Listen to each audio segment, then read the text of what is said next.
Welcome to my channel. Please support us with a like and a subscription. Your support is greatly appreciated. Let's begin. The Bloody Countess, or simply a victim of circumstances. Who is she? The woman who entered the Guinness World Records as the most prolific female murderer in history.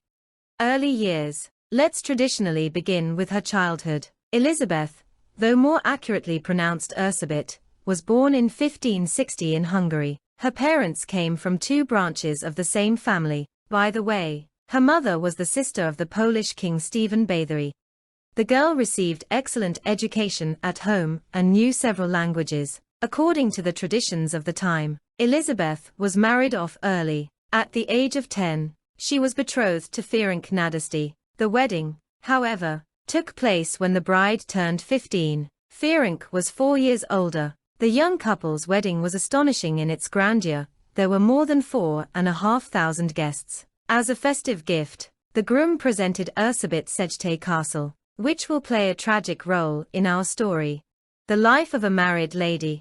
While her spouse Bathory went to study in Vienna shortly after their honeymoon, the young wife remained alone. She felt bored in the family castle of Nadasdy. Soon, a war with the Turks began, and Elizaveta's husband assumed leadership of the Hungarian troops. Being a rational and resourceful young woman, she realized that she wouldn't see Ferenc anytime soon and decided to take charge of the household.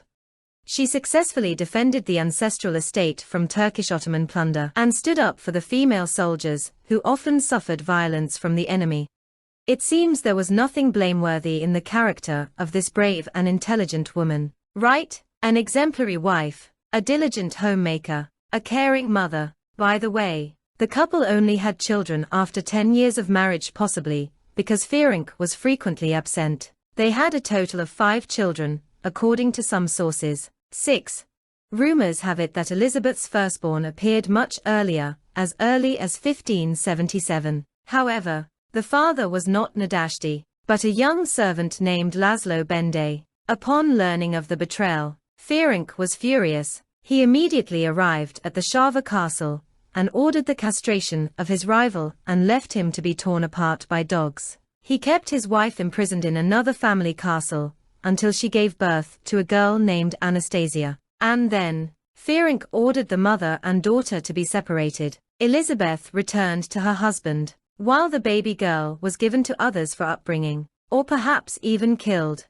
Husband's character. Nadasdy was not known for his kindness. A warrior by nature, he preferred to solve all problems with brute force. He particularly ruthlessly persecuted his servants for the slightest transgression. He devised terrible punishments for them and relished the sight of their suffering. His favorite pastime was to order the lashing of a person first with whips until they bled and then with nettles. Apparently, watching her husband's amusements, Erzsébet also developed a taste for it.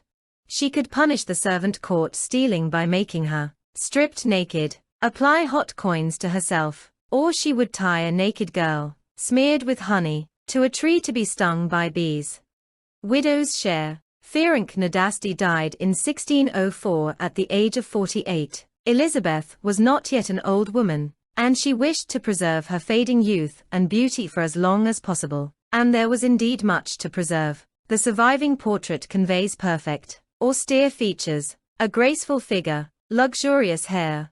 Legend has it that once, Erzsébet, who was never known for her kindness towards her servants, struck a young servant girl in the face so hard that blood gushed from her nose, and a drop fell onto the Countess's hand. The Countess wiped away the bloody mark, and a few hours later, upon looking at her hand, she noticed that the very spot appeared younger and fresher. She became curious and desired to bathe in the blood of virgins. Initially, she sent out advertisements for servant positions, enticing young peasant girls with the promise of fair wages for their work. However, once they entered the castle of the bloodthirsty Countess, they never returned. They were subjected to cruel tortures. Some had their throats slit and were suspended upside down over the Countess's bath, while Erzsébet lay there, reveling in the dying girl's moans.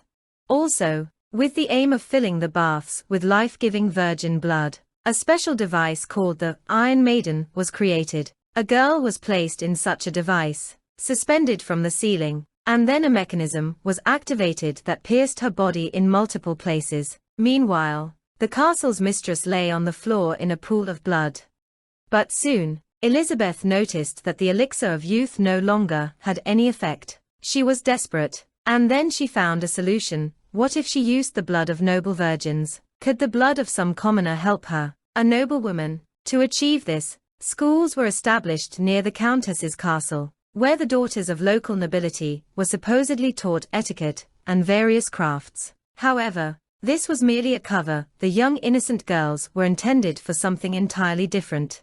In addition, all these torments also had a hidden sexual undertone. Bathory exhibited clear arousal when she witnessed the girl being whipped or pierced with numerous needles. Sometimes she would approach the victim, suspended by her legs, and begin to drink her blood straight from the wounds. One way or another, at some point, rumors of the atrocities committed by the owner of Countess Castle spread throughout the region. Passing from mouth to mouth, they became embellished with terrifying details. Upon hearing these stories, the local Lutheran minister began to complain about the Countess at the court in Vienna. Finally, in 1610, an investigation began, and the collection of evidence commenced. Soon, over 300 witnesses came forward to provide testimony. They included castle staff, clergy, local nobility, and peasants. The suspects, including Elizabeth, were also questioned along with her close servants. Witness testimonies described horrifying atrocities. Many claimed to have personally witnessed Elizabeth torturing her servants. Some asserted that their relatives had met their end in the Count's castle, and others reported seeing signs of violence on the bodies of young girls buried there. Arrest and trial. Finally, when the necessary evidence had been gathered, Elizabeth Bathory and her accomplices were arrested. There is a legend that the infamous Countess was caught red-handed while bathing, but this is a later fabrication. However, during a search of her castle, the body of a deceased girl was indeed discovered. Another girl was dying, and several others were locked in a room. A public trial of such a noble figure was impossible, as it would disgrace the entire family. Therefore, it was decided to place Bathory under house arrest, locking her in one of the castles. The maids who assisted Bathory in her acts of torture were sentenced to be burned at the stake. Before this, their fingers were forcibly removed. Another servant was beheaded, and the girl, Benitska, who had been forced to participate in the atrocities, received a life sentence. Life in captivity and death. The freedom-loving and proud Countess lived in confinement for a short period. She served her sentence in her own Chehitsky castle, in her own room. Only the windows and doors were bricked up, leaving small openings for air and one slightly larger one for food delivery. In such conditions, Elizabeth spent 3 years. She died in 1614 at the age of 54. The bloodthirsty Countess was initially buried in the church in Cheta, but due to the dissatisfaction of the local residents, her body was later transferred to the family mausoleum in Ishid.